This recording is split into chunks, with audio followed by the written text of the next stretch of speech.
My name is David and I am 26 years old. Hi, my name is Grayson and I'm 22 years old. Hi, my name is Genevieve Fadal and I'm 23 years old. I'd say developing skills that can lead to a career. I would definitely agree that I have achieved managing money. I have also achieved gaining and interpreting my sexual experiences. I have also achieved redefining the relationships with my parents. I have also achieved finding my place in society. I've also achieved defining my values as well. I would also agree that I have achieved considering parenthood and possibly becoming a parent myself. Considering career possibilities, developing skills that can lead to a career,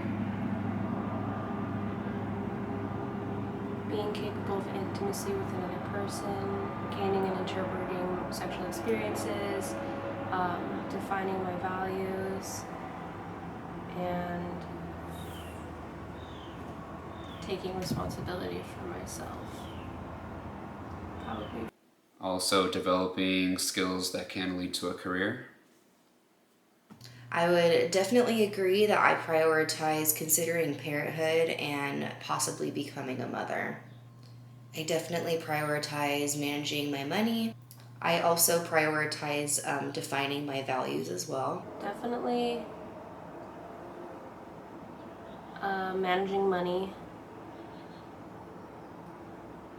and then considering parenthood and possibly becoming a parent later in life, and then finding a place in society.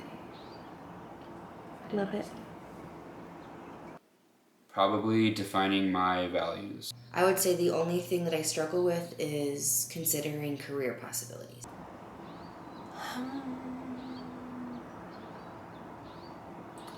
Probably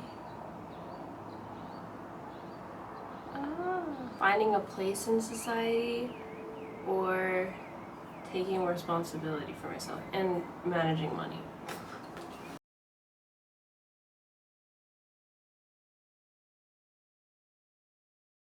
I have 7 close friends in my life.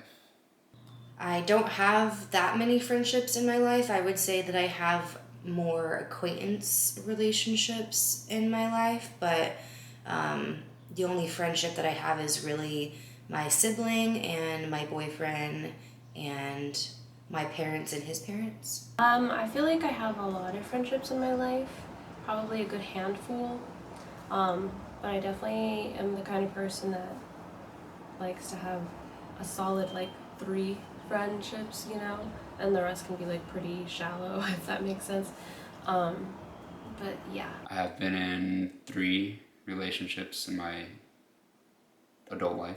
I've only been in one relationship in my adult life. I've been in 2 romantic relationships in my life, in my adulthood life. My longest relationship is the relationship that I am in right now, which is going on 4 years. My longest relationship is going on about 2 years in a couple months, and I am currently still in that relationship. My longest relationship is the one that I'm currently in, and it's almost 3 years, right? Yeah. I'd say that it has a significant role, but not the majority of my happiness. I feel like that's an independent thing, but it certainly has a big role in it. I would say that the majority of my happiness does stem from the relationships that I'm in. The majority of my happiness does stem from the relationship that I'm in, but I feel like it also falls with the fact that developmentally we are in that stage of life where we're supposed to be, not supposed to be, but we're in tune to finding our partners and who we are, and I just feel like that's why I value relationships and my intimate relationships and romantic relationships so much in this part of my life. But I feel like as I get older, my values will change, and not to say that my happiness won't come from my relationship, but it won't. It will definitely be a lot more other things, I feel like. Because I feel like right now I'm just understanding what it's like to step away from the house and like live life on my own, I guess. So Personally, I feel as if I'm on time only because human experiences vary gradually. You know, it's such a unique experience that varies from human to human, to whereas there's no such thing as behind or ahead of. You, at least for me personally, I don't feel like I am behind or ahead. I just feel like I'm on time. Again, my personal opinion is that that will vary from human to human, and I just feel like I'm on time. I would say that I feel on time when it comes to my personal social clock. Sometimes I do feel like I could be doing more in certain like aspects in my life. Like definitely when it comes to maybe like a career, like earning more money and kind of setting myself up a little bit better. But I would definitely kind of generally say that I do like feel on time when it comes to the milestones that I'm hitting. I feel like according to my social clock, I feel like I'm behind just because a lot of individuals in my class are younger by like literally a year, but still I just feel like I'm somehow behind. But then that's just when I take it into context of my own class. If I take a huge step back, then I realize, oh, like I think I'll be okay. To be honest, growing up, there wasn't any cultural effect on my social clock, if you will. I had so many friends and so many different kinds of family members who were on. Everyone achieved things at their own rate, and to me, what I got from that was just simply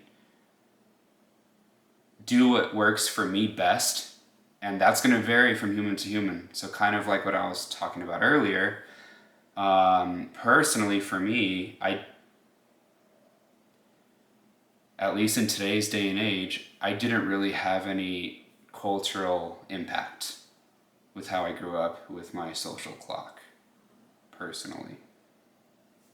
I would say that my upbringing within my culture affected my personal social clock thoughts by making me kind of like feel more like the traditional type of like social clock type of, I guess, ways where I feel like I have to kind of like be married by a certain age and be having kids by a certain age.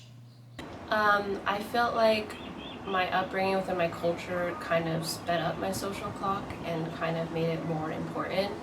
Um, I felt like I needed to make a decision at the time that I did in terms of schooling and like getting a degree and like what path and career path to choose. I wasn't given the option to not know, if that makes sense. Like I always had to know at least which direction I was going, and I had to at least be going in a direction. At least that's the pressure that I felt like I had to do.